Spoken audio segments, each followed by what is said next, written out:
Hey my to family, कैसे हैं आप सब। उम्मीद है आप सब बहुत अच्छे होंगे और अपनी पढ़ाई भी मन लगा के कर रहे होंगे। तो फ्रेंड्स, आज की ये वीडियो जो है वो कोई व्लॉग वीडियो नहीं है। ये वीडियो है मेरी नोट्स से रिलेटेड कि मैंने नोट्स कैसे बनाए हैं, कहाँ से। और आप लोगों ने कहा था कि ये नोट्स जो है थोड़ा सा अपने नोट्स दिखा दीजिए, आपने कैसे बनाया। तो बस उसी के लिए मैंने आज ये वीडियो शूट किया है। तो चलिए दिखाते हैं आपको। सबसे पहले मैं स्टार्ट करती हूँ अपनी पॉलिटी के नोट से, जो मेरा शॉर्ट्स नोट्स है। ये शॉर्ट नोट्स है जो मैंने बनाया है, और ये मैंने 1 वीक में पूरा कंप्लीट किया। देखिए, करना आपको क्या है नोट्स में, बस की पॉइंट्स लिखने हैं। ये मेरा पॉलिटी का नोट्स कंप्लीट, ठीक है। ऐसे छोटे छोटे पॉइंट्स में जो जो मेन पॉइंट हैं आपको वो सारे लिखने हैं नोट्स में। और ये तो प्रीलिम्स के रिगार्डिंग है मेरा नोट्स। इसके अलावा जो है हम जब आंसर राइटिंग करेंगे पेपर 1 या पेपर 2 की, तो फिर मैं उसके आपको नोट्स दिखाऊंगी, ठीक है। तो ये हो गया मेरा पॉलिटी का नोट्स। उसके बाद हम दिखाते हैं आपको अपनी हिस्ट्री की। ये है हिस्ट्री का। इसमें मैंने एंशिएंट और मेडाइवल दोनों लिखा हुआ है, और मॉडर्न की अलग कॉपी है। तो एंशिएंट की देखिए, यहाँ से मैंने स्टार्ट किया है। ये है एंशिएंट की मेरी नोट्स, कंप्लीट एंशिएंट है।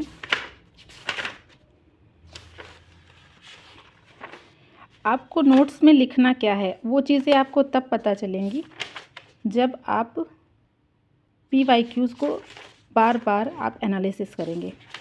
जब PYQs एनालिसिस करेंगे तब आपको पता चलेगा कि हमें नोट्स में क्या चीज़ें ऐड करनी है, क्या लिखना है, क्या क्या चीज़ें एग्ज़ाम में पूछी जाती हैं। वो सारी चीज़ें हमें तभी पता चलती हैं जब हम PYQs को लगाते हैं, बार बार उनको देखते हैं, तभी हमें ये चीज़ें पता चलती हैं। तो जैसे कि मैं आपको बता दूं कि मैंने यहाँ से स्टार्ट किया। जैसे ये हो गया हमारे जो वेद हैं, वेदों के बारे में हमने लिखा है कि ऋग्वेद क्या होता है। ऋग्वेद है सबसे प्राचीन वेद है। यह ऋचाओं से संबंधित है। अब ऋग्वेद में 10 मंडल होते हैं, 1028 सूक्त होता है, 10,580 ऋचाएँ होती हैं। उसके बाद इसको पढ़ने वाले को, जो ऋग्वेद पढ़ता है, उसको क्या कहते हैं, होत्री कहते हैं। पहला और 10वां मंडल सबसे आखिरी में जोड़ा गया। ये चीज़ें पूछी जाती हैं कि पहला और 10वां मंडल जो है वो पहला मंडल कब जोड़ा गया था, सबसे आखिरी में या पहले में। और ये भी पूछा जाता है, एग्ज़ाम में पूछा जा चुका है कि ऋग्वेद को पढ़ने वाले को क्या कहा जाता है। जैसे कि ये दिया गया है बौद्ध संगीतियाँ जो हुई हैं, बौद्ध की संगीतियाँ की कौन कौन सी हुई हैं, पहली, दूसरी, तीसरी, चौथी। आप इन सबको चार्ट बना के लिख सकते हैं। इस तरह से चार्ट बना लीजिए, और चार्ट बना करके आप उसको नोट करिए, और उसको याद करने में भी आपको आसानी रहेगी। कि तो पहली बौद्ध संगीति कहाँ हुई थी, हमारा राजगृह में। उसके बाद कौन से राजा के काल में, अजातशत्रु के काल में, उसके अध्यक्ष थे महाकश्यप।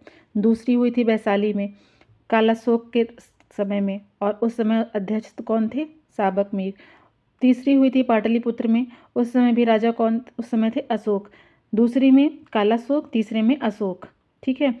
चौथी में कुंडलवन में हुआ था, और कनिष्क के राज में हुआ था, यानी कि उस टाइम पे राजा जो थे वो कनिष्क थे। तो इस तरह से आप इन सब चीज़ों को चार्ट बना के या फ्लो चार्ट के मतलब तरह से आप नोट्स में ऐड करिए। तो नोट्स भी आपको अच्छा लगेगा, और पढ़ने में भी अच्छा लगेगा, याद करने में भी आपको आसानी रहेगी।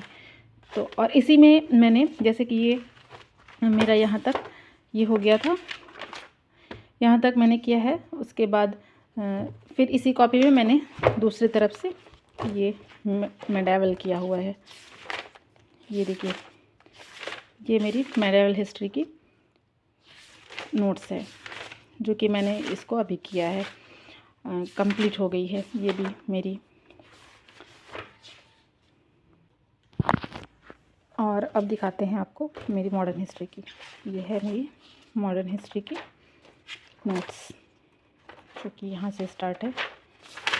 मैंने ये इतना किया हुआ है।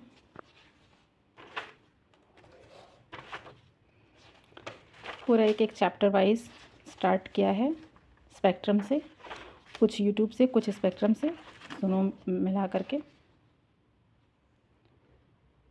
मैंने किया हुआ है इसको।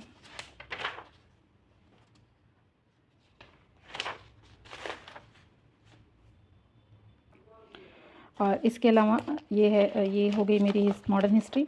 फिर आते हैं ज्योग्राफी की। ये है मेरी ज्योग्राफी की नोट्स, जो कि अभी मैंने स्टार्ट ही किया है, तो अभी कुछ ज़्यादा इसमें किया नहीं है। तो अब जब इसको कंप्लीट हो जाएगी तो फिर मैं आप लोगों के साथ शेयर करूँगी। फिर आते हैं, ये मेरी मेंस की है, मेंस में जीएस पेपर 5 का। और मैंने बताया कि मैं जैसे कि यूनिट वाइज है, यूनिट वाइज नहीं करके मैं जो है पीवाईक्यू के क्वेश्चन से उसको कर रही हूँ। तो सारे यूनिट के क्वेश्चंस जो है देख देख के उसमें से पीवाईक्यू से फिर उसके आंसर जो है अपना खुद से कर रही हूँ। जैसे कि जो बुक मैं पीडब्ल्यू की ली हूँ उसी से इसके आंसर्स जो हैं अपना मिला के लिख रही हूँ। तो इस तरह से थोड़ा सा फ्रेम बना के आंसर जो है वो लिख रहे हैं। तो आंसर लिखने का आइडिया आप टॉपर्स की कॉपी जो यूट्यूब पे अपलोड होती हैं आप उनसे देख करके ले सकते हैं। तो आप अच्छे से उसको समझ करके लिख सकते हैं, ठीक है। तो ये पेपर 5 का हो गया। और ये है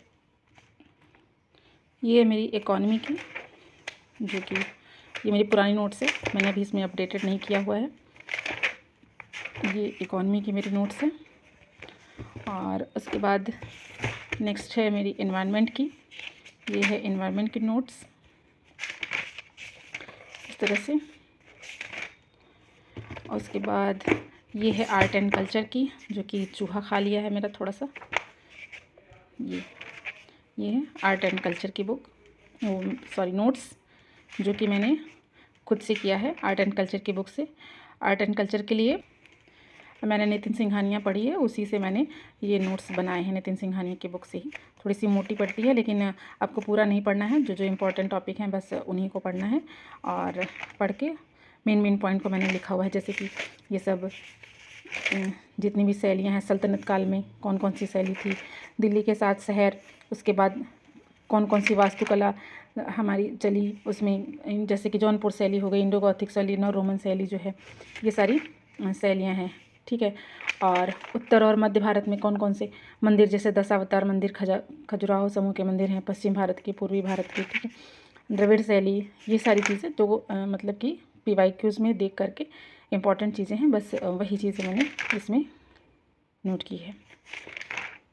तो ये रही मेरी नोट्स के बारे में, मैंने आपको दिखा भी दिया मैंने कैसे बनाया है और बता भी दिया आपको कैसे बनाना है। आई होप आपको हेल्पफुल लगा होगा।